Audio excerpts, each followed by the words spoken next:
కడప జిల్లా జమ్మల్మడుగు వైసీపీ కార్యాలయంలో గురువారం వైఎస్ఆర్సీపీ ఎమ్మెల్సీ రామసుబ్బారెడ్డి మీడియాతో మాట్లాడారు. మైలవరం మండలంలోని దాల్మియా సిమెంట్ ఫ్యాక్టరీ వల్ల దుగ్గనపల్లె, నవాబుపేట రైతులు, స్థానికులు పెద్ద ఎత్తున నష్టపోతున్నారని చెప్పారు. స్థానికులు నష్టపోతున్నారని లోకాయుక్త నివేదిక ఇచ్చినా కూడా స్థానిక అధికారులు నిర్లక్ష్యం చేస్తున్నారని ఆరోపించారు. దాల్మియా సిమెంట్ ఫ్యాక్టరీ ఇక్కడ నిర్మించడమే పెద్ద తప్పని, ఆ ఫ్యాక్టరీ వల్లే వరద పెద్ద ఎత్తున వస్తుందని తెలిపారు. దాల్మియా యాజమాన్యం స్థానిక అధికారులను ప్రలోభాలకు గురి చేస్తూ పబ్బం గడుపుతున్నారని తెలిపారు. రైతులు తిరగబడితే ఎలా ఉంటుందో త్వరలో చూస్తారని హెచ్చరించారు.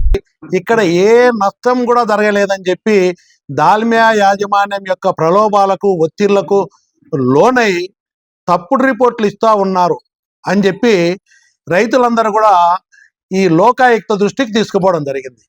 ఆ లోకాయుక్త ఎన్ని పరిశీలన చేసిన తర్వాత ఒక ఆర్డర్ ఇవ్వడం జరిగింది.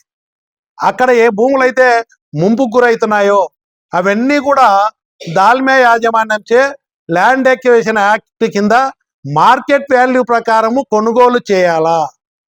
ఇంకా మిగతా పొలాలు ఏవైతే అవి అదనంగా పూర్తిగా దెబ్బతిన్న వాటికి కొన్ని ముంపు గురై నష్టపోతున్న రైతులకు కూడా నష్టపరిహారం చెల్లించే విధంగా శాశ్వతంగా ఒక పరిష్కారం చేయాలా.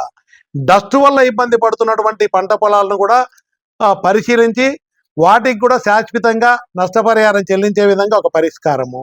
ఏదైతే 50 ఎస్సీ కుటుంబాలు ఉన్నాయో